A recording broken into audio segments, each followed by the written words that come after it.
Boleh Ustaz. Okey, bismillahirrahmanirrahim. Hey. Jadi insya-Allah kita sambung dengan mutammimah. Jadi ni kalau apa? Macam yang Ustaz Arif sebut tadi, siapa yang nak keluar dulu boleh keluarlah insya-Allah. Ni kita dah tak masuk dalam tak ambil kehadiran lah.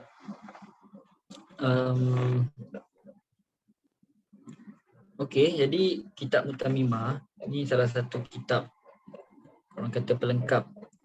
Nama pun dah Mutammimah, kita kata sebagai pelengkap kepada Ajrumiyah. Okey, so kita boleh belajar Mutammimah ni selepas Ajrumiyah. Okey. Ataupun ada setengah orang dia tak masuk pun Mutammimah ni. Maksudnya dia terus kepada yang lebih advance lah. Macam Qatrun Nada dan sebagainya. Sebab perbahasan dalam Mutammimah ni dia lebih kurang macam Ajrumiyah. Cuma ada penambahan, beberapa penambahan lah daripada penulisnya.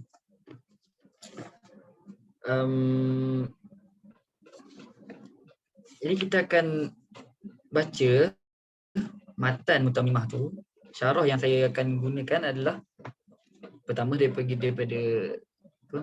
guru saya lah. Maksudnya time kita ajar dulu. So fawaid yang kita dapat daripada guru kita cuba uraikan. Dan keduanya daripada Kawakib Duriyah. Okay, Kawakib Duriyah ni antara syarah kepada Mutammimah juga.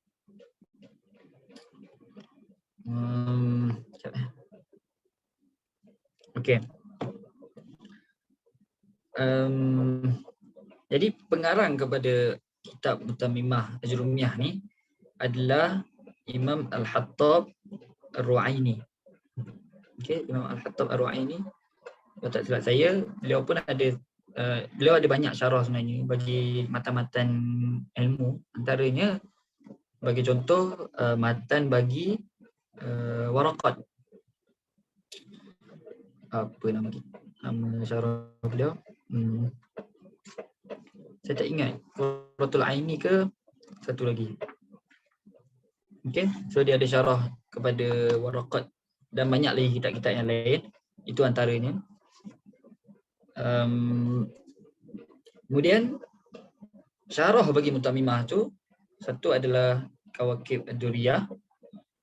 Yang taba'ah saya ada ni dia tebal sikit, 2 jilid. Okey, mahal sikit lah. Siapa yang duit beranak boleh beli. Kalau tak dapat nak beli yang ni dekat Malaysia pun kita ada yang jenis apa, style macam bulak tu. Maksudnya tulisan rapat-rapat, kecil-kecil semua. Nah itu pun ada. Itu kalau tak silap saya 2 jilid juga. Tapi dia taklah setebal ni. Cuma itu kalau nak conteng kena pandai lah. Sebab dia punya ruang nak conteng tu sikit je. Lepas tu dia punya tulisan pun memang kadang terputus kan. Contoh huruf alif dengan ba kan, tiba-tiba terputus. Itu kena ada kemahiran jugalah kat situ. Itu kalau student-student pondok mungkin dia orang akan guna yang tu. Okay. Jadi bismillahirrahmanirrahim. Okey, sebelum saya masuk kitab Mutammimah ni. Jadi kitab Mutammimah ni macam saya cakap dia datang selepas Ajrumiyah. Okey. Jadi kalau lah yang tak pernah belajar Ajrumiyah ataupun tak betul-betul tak pernah apa orang kata tasawur am tentang ilmu nahwu tu, maka dia akan agak susah, bukan sebab susahnya kitab tapi susah sebab mungkin saya akan ringkas je. Benda-benda yang mungkin saya tengok nampak ada dalam Ajrumiyah kita tak sebutlah benda tu. Dan mungkin ada perbahasan-perbahasan yang advance. So kalau yang belum settlekan Ajrumiyah tu, basic Ajrumiyah tu, dia mungkin akan susah sikit. Okey. Jadi kalau betul-betul nak committed, saya cadangkan untuk pilih satu kitab yang ringkas untuk Ajrumiyah, cuba baca, buat pembacaan sendiri. Okay, sebab kita fahamlah, kita pun pelajar universiti, bukannya macam student pondok nak duduk 24 jam di pondok kan. Jadi kita student universiti, paling kurang habiskan satu syarah bagi Ajrumiyah. Contohlah boleh start dengan Mukhtasar Jidan contohnya. Itu antara syarah Ajrumiyah. Ataupun syarah-syarah yang moden ke dan sebagainya. Yang penting kita dapat tasawur am tentang umum bagi matan Ajrumiyah itu sendiri. Okey. Bismillahirrahmanirrahim.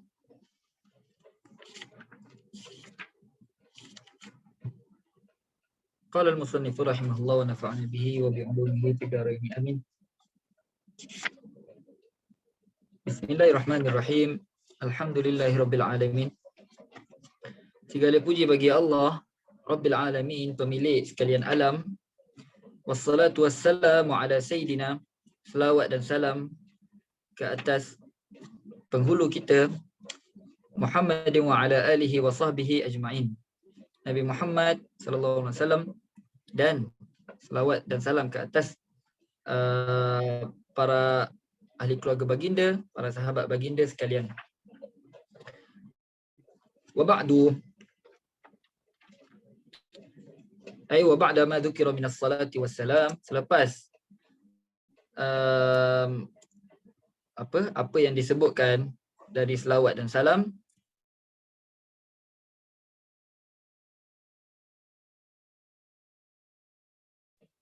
hadis itu kita panggil apa, isim isyarah lah.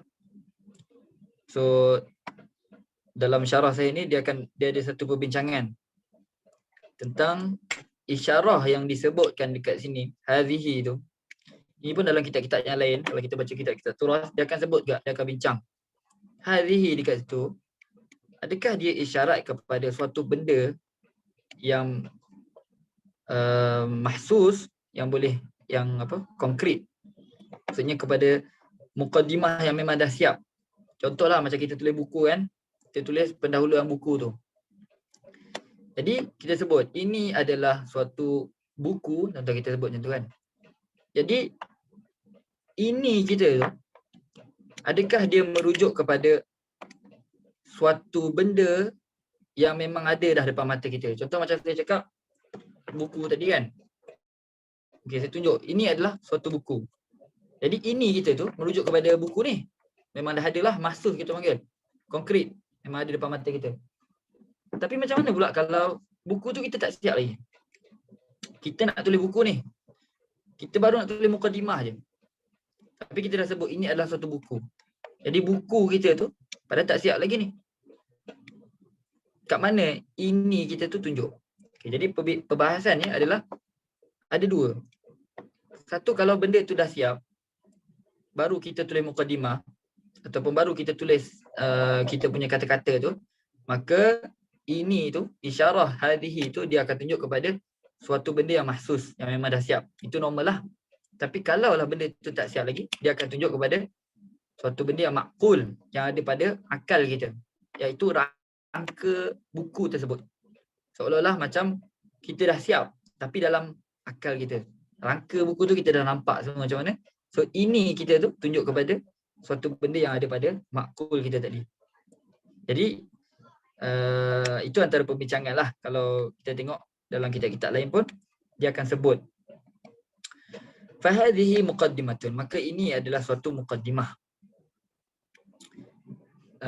fi ilmi al-arabiyyah, ay fi ilmi al-lughati al-arabiyyah. Ada apa? Ada mahzul kat situ. So kita boleh tambah dekat situ. Kalau kita nak tambah, kita boleh letak fi ilmi al-lughati al-arabiyyah. Sebab dekat sini disebut fi ilmi al-arabiyyah sahaja. Dan ulum Arabiah itu banyak. Okey. Kalau dekat sini disebut ada 12 ilmu. Akan tetapi ilmu al-Arabiah yang disebut di sini adalah ilmu nahwu. Mutammimatun limasaili al-juru, kat sini al-jurumiyah, dia tak sebut al tu. Mutammimatun, pelengkap bagi permasalahan ajrumiyah ataupun bagi bab-bab ajrumiyah. Jadi mutammimatun tu kita kata dia sebagai sifat. Okey, sifat kepada muqaddimah tadi. Hadhihi muqaddimatun. Kemudian apa tadi? Fi ilmi al-arabiyyah mutammimatun li masail al-ajrumiyah. So mutammimah tu kita i'rab dia sebagai sifat kepada muqaddimah tadi.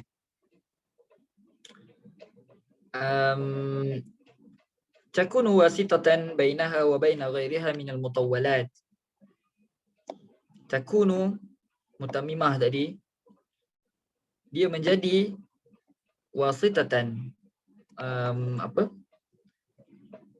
perantara bainaha baina al-ajrumiyah tadi wa baina ghairiha min al-mutawwalat, dan perantara antara ajrumiyah dengan selain daripada ajrumiyah itu minal mutawwalat, daripada kitab-kitab nahwu yang dianggap sebagai mutawwalat. Mutawwalat ni kitab-kitab nahwu yang tinggilah. Kalau disebut mutawwalat, contoh dalam mutawwalat ilmu fiqh contohnya, okey, kitab-kitab tinggi. Maksudnya bukan kitab-kitab matan ataupun kitab-kitab basic. Sama juga dalam nahwu ni banyaklah. Antaranya macam contoh syarah-syarah alfiyah, ataupun paling tinggi nanti kita akan pergi kepada Mughni Labib contohnya, Ibnu Hisham, dan banyak lagi lah kitab-kitab beliau yang lain. Nafa'allahu ta'ala biha kama nafa'a bi asliha.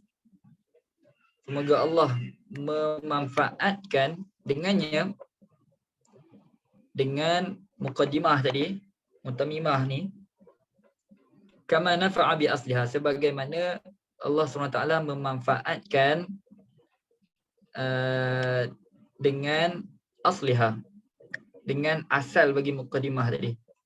Iaitu apa? Ajrumiyah tadilah.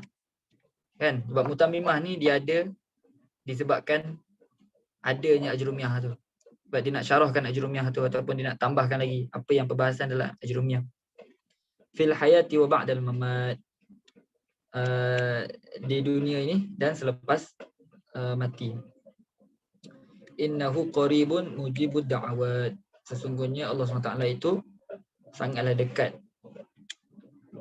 dan yang memakbulkan doa orang yang meminta. Okey. Al-kalamu huwa lafzul murakkabul mufidu bil wada'i. Jadi Imam Al-Hattab mulakan dengan apa yang dimulakan oleh Imam Ibn al-Ajrum. Dia mulakan dengan perbahasan tentang kalam. Cuma nanti kita akan tengok apa perbezaan dia. Jadi sebut al-kalamu, al dekat situ, alif lam dekat situ kita panggil apa? Al lil ahdi. Okey. Maksudnya dia bukan al apa satu lagi? Al jinsiyah, alif lam jinsiyah. Okey, apa beza alif lam ahdiyah dengan alif lam jinsiyah? Jadi lil ahdi ni kita kata untuk tunjuk kepada suatu perkara yang orang yang bercakap ni dia dah tahu dah benda tu. Ma'hud ataupun ma'ruf ladal mukhatabin. Orang yang bercakap tu ma'ruf dengan perkara tu. Jadi kalau kita iktibar alif lam dekat situ sebagai alif lam ahdiyah, jadi kita akan cakap al-kalamu dekat sini hanyalah kalam an-nahwiyin. Jadi kalau kita nak buang al tu, kita akan sebut kalamun nahwiyin. Okey, itu kita kata alif lam lil ahdi. Tapi kalau kita kata alif lam lil jinsi, kita kata alif lam al jinsiyah, maka waktu tu al dekat situ, sebab jinsiyah ni kita nak kata bahawa perkataan tu masuk semua benda yang boleh masuk pada perkataan tu. Contoh macam dekat sini al-kalam. Jadi bila mana kita letak al tu dan kita nak al tu dengan maksud al-jinsiyah, maka maksud kita daripada kata-kata al-kalam tu adalah semua jenis kalam.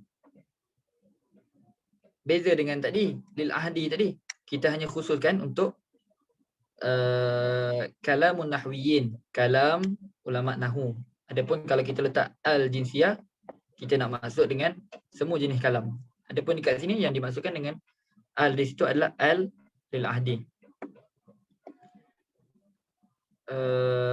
Okey, al-kalamu huwa al-lafzul murakkabul mufidu bil wada'i. Okey, huwa dekat situ.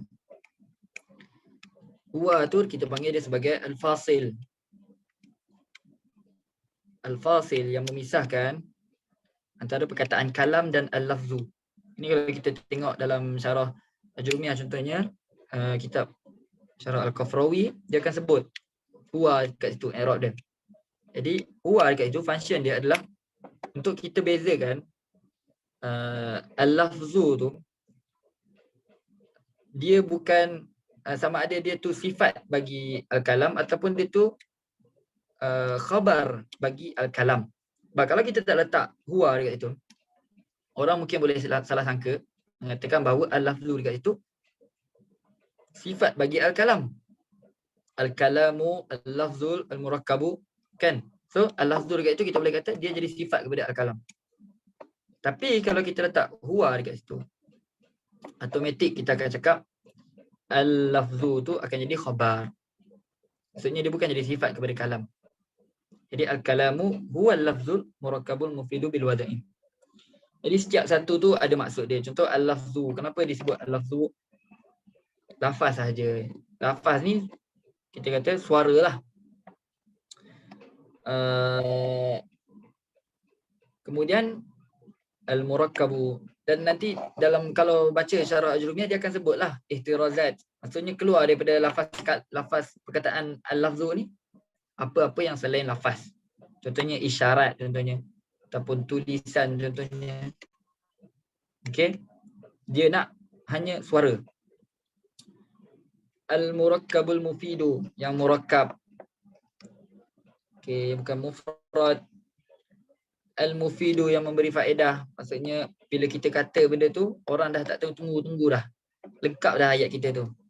Itu maksud beri faedah. Bil wada'i, secara peletakan orang Arab.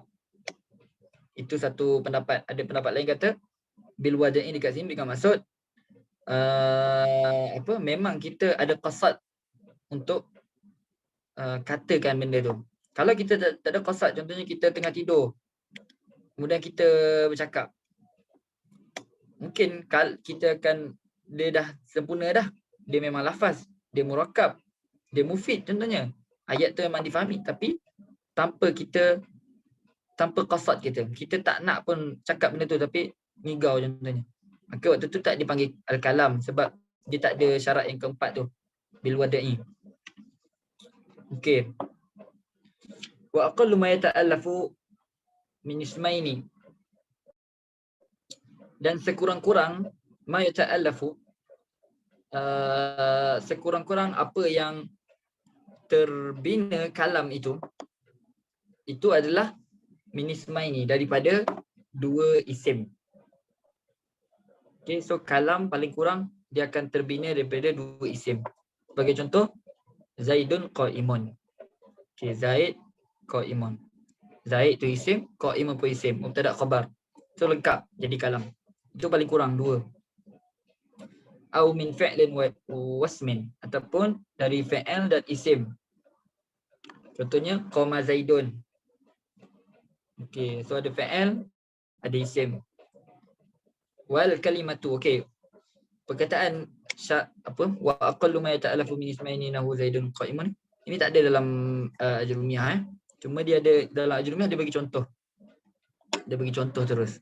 Adapun dalam Muntamimah dia sebut, okay, antara sekurang-kurang untuk dinamakan kalam tu terbina daripada dua isim. Kemudian dia masuk pula tentang al-kalimah. Ini pun tak ada dalam Ajurumiyah. Ajurumiyah tak sebut. Wal kalimatu, dan maksud kalimah qaulun mufradun, itu adalah qaul yang mufrad. Qaul yang mufrad itu dinamakan kalimah. Wa hiya ismun wa fi'lun wa harfun ja'a li ma'na. Wa hiya, kalimah tu dia adalah isim, fi'il dan huruf. Ja'a li ma'nan. Sifat kepada huruf tu. Iaitu huruf yang ja'a li ma'nan, yang datang memberi makna. Okey. Dekat sini ada perbahasan tentang, kalau kita tengok dalam Ajrumiyah, dia sebut apa? Wa aqsamu salasatun. Kan dia sebut aqsam kalam tu 3. Ismun wa fi'lun wa harfun. Jadi Imam Ibnu Ajrum dia masukkan isim, fi'il dan huruf ni sebagai aqsam kepada kalam. Adapun Imam Al-Hattab dekat sini dia masukkan isim, fi'il dan huruf dalam aqsam kalimah dan bukan aqsam kalam. Sebab apa? Okey. Jadi ada pembincangan ataupun ada apa kita panggil ta'aqqub, kritikan sebagian ulama kepada matan Ajrumiyah yang menjadikan isim, fi'il, huruf tu bahagian kepada kalam.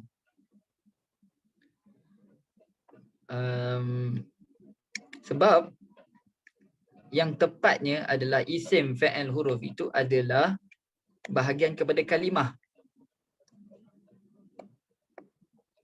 Dia akan melibatkan taksim al-kulli ila juz'iyatihi.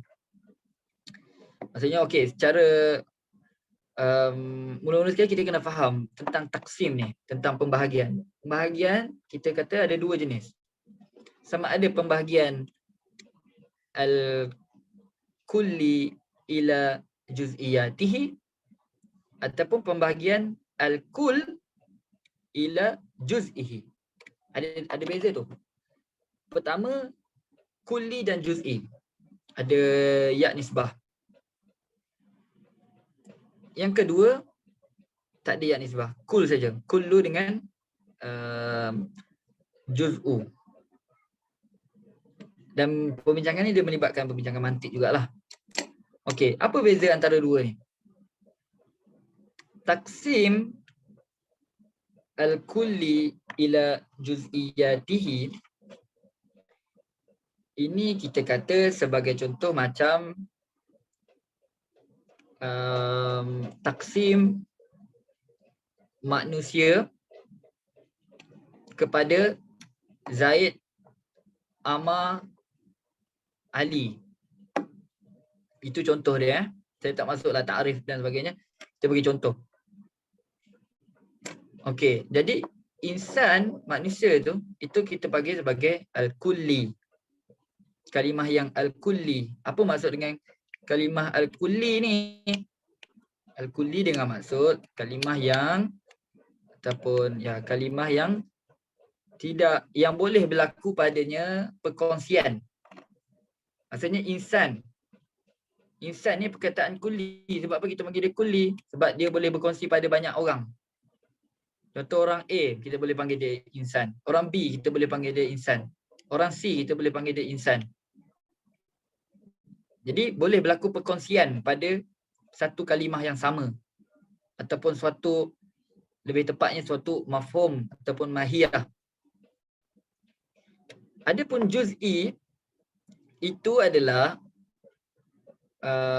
mafhum yang tidak boleh berlaku pada dia perkongsian.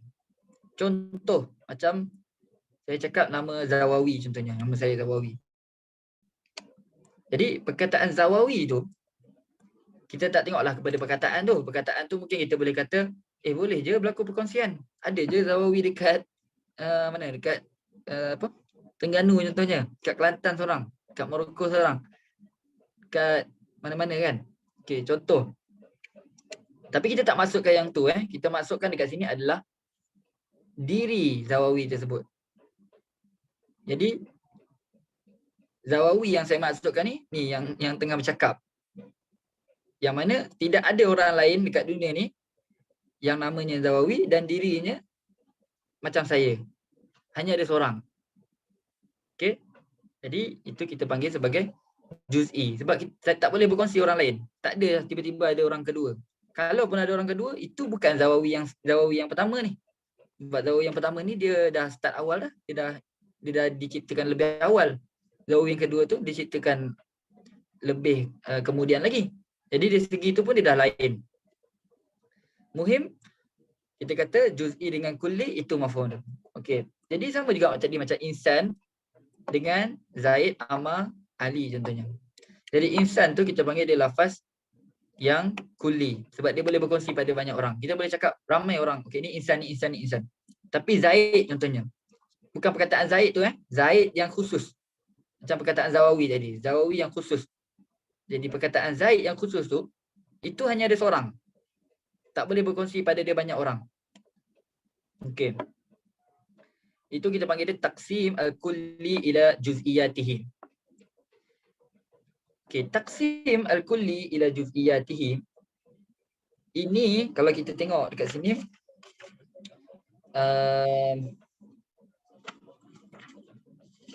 sekejap saya nak cari bahasa mudah sikit. Saya cakap kalau saya terang macam tu nanti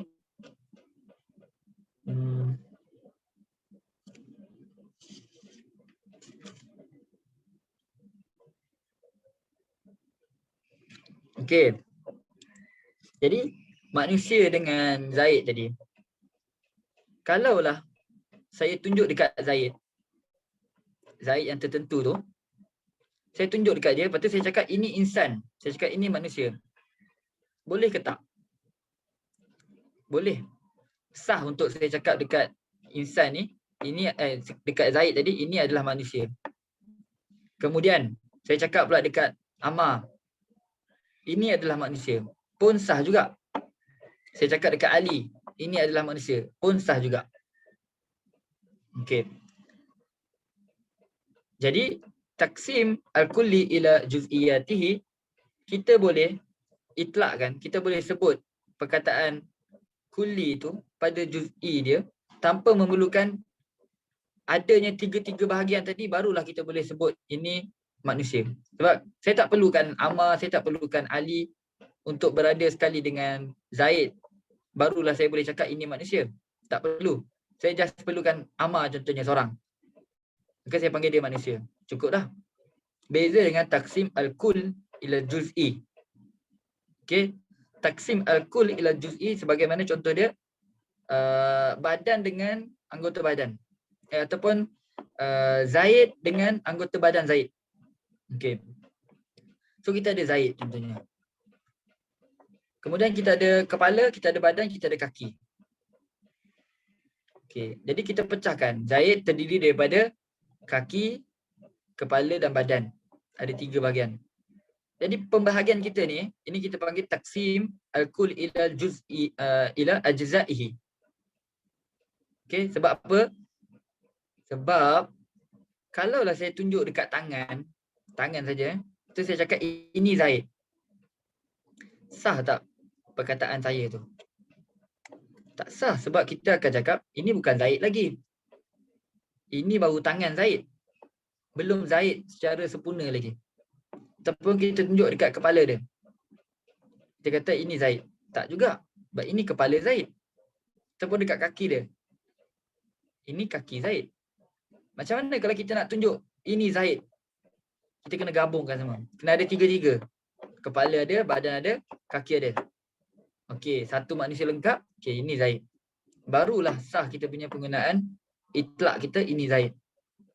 Jadi itu kita panggil taksim al-kull ila juz'i ila ajza'i. Okey. Sekarang kita balik kepada kalimah tadi.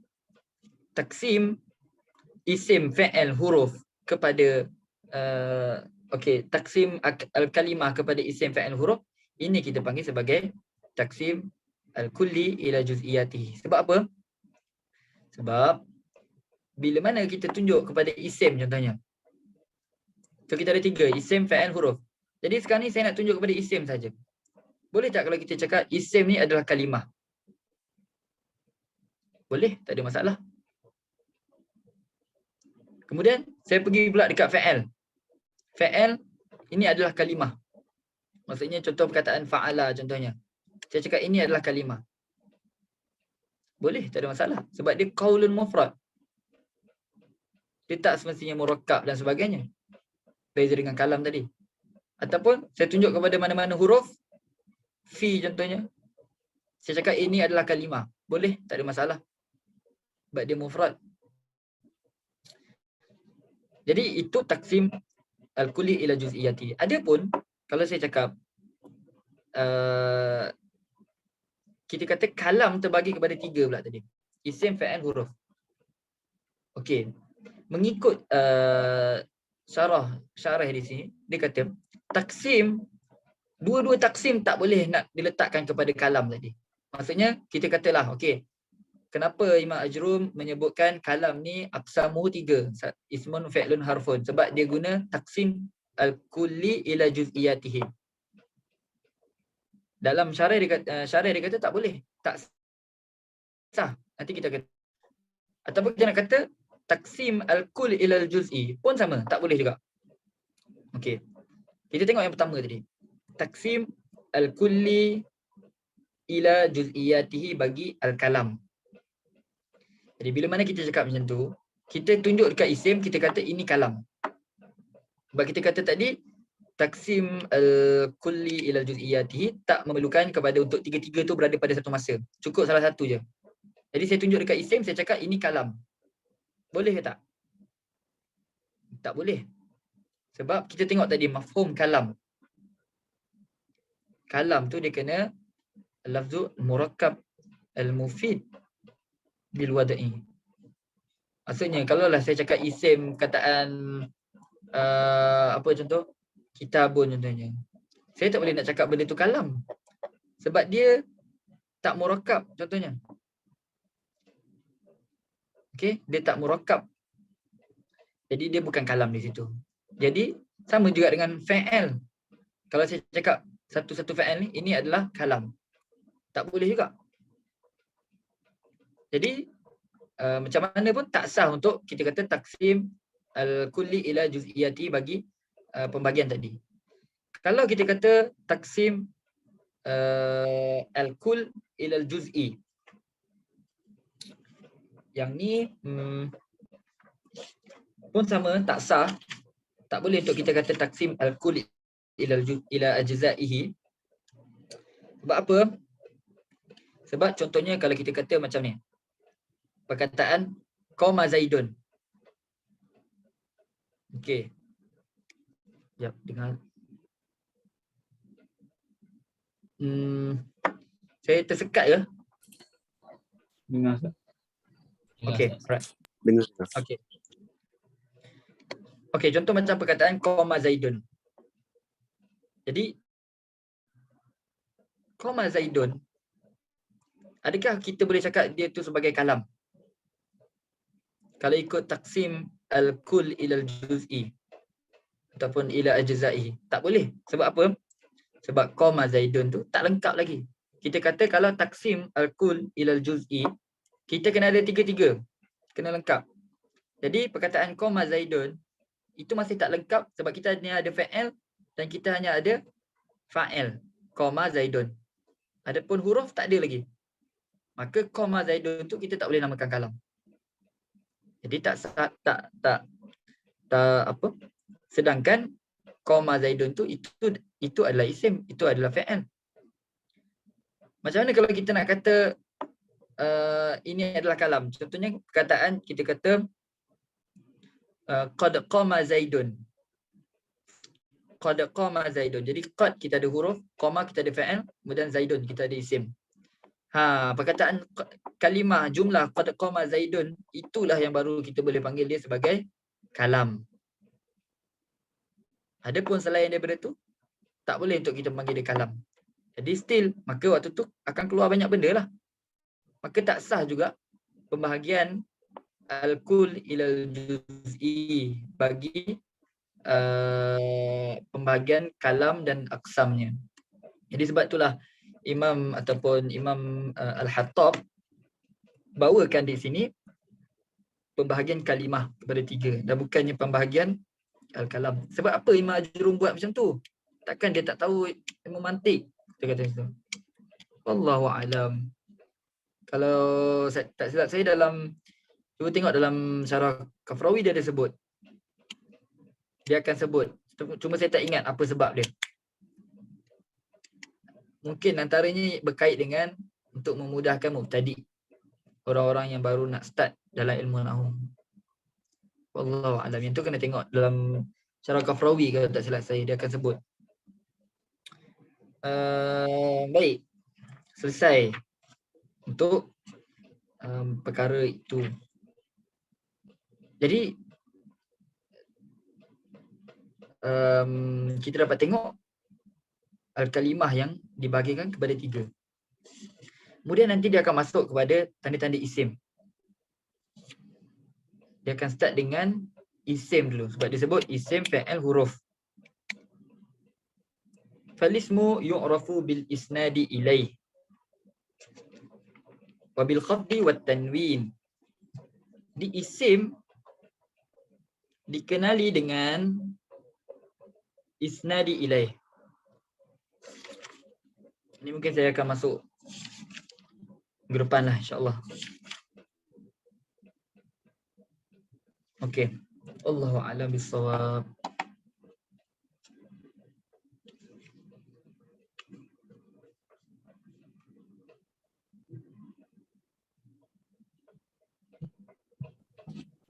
Ada yang nak tanya soalan ke?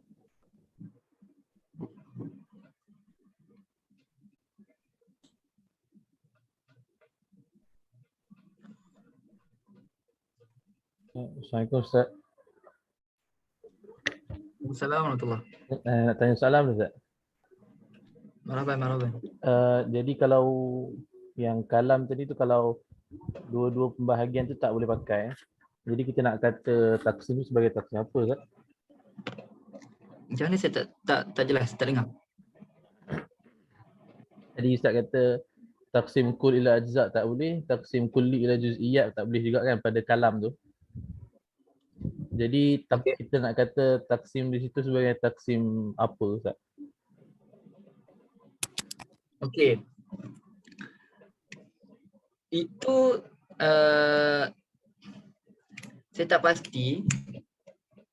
Kalau dalam Kafrawi dulu pernah baca, saya tak ingat macam mana Imam Syekh Kafrawi dia apa? Dia kita panggil apa apa perkataan tu? Macam mana dia cuba untuk intisar, untuk menangkan pendapat ataupun apa yang Imam Ajrum buat tu. Cuma saya tak ingat. Kalau tak silap saya, Imam Kafrawi pun dia terang tentang kalam ni tak boleh dibagikan kepada mana-mana taksim tadi. Sebab kalaulah ada taksim yang mungkin boleh ihtimal untuk kita buat, mungkin Imam Al-Hattab mungkin akan terangkan ataupun syarah kepada Mutamimah akan jelaskan. Cuma dalam yang kat syarah ni saya tak jumpa. Cuma nanti mungkin boleh rujuk kepada Syarah Kafrawi tu. Memang dia akan ada sebut sedikit. Antara lain tentang dia sebut tentang kaitan dengan badal kalau tak salah saya. Nanti dia boleh tengok di sana lah. Saya pun memang tak ingat dan tak silap saya memang tak ada taksim yang lain dah.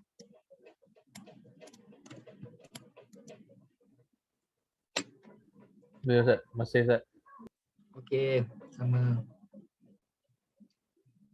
Kat chat Maktabah Darul Fajr.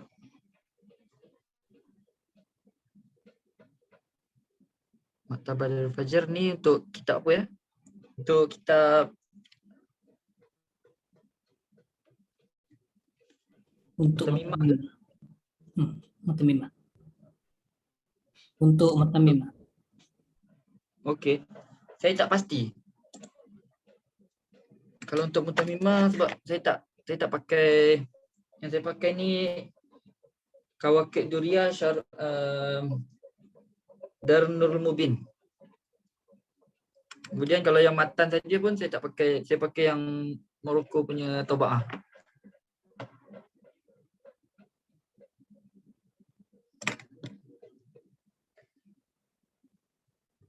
Dalam ni mungkin ada asatizah yang lebih ni macam Ustaz Zaki ni,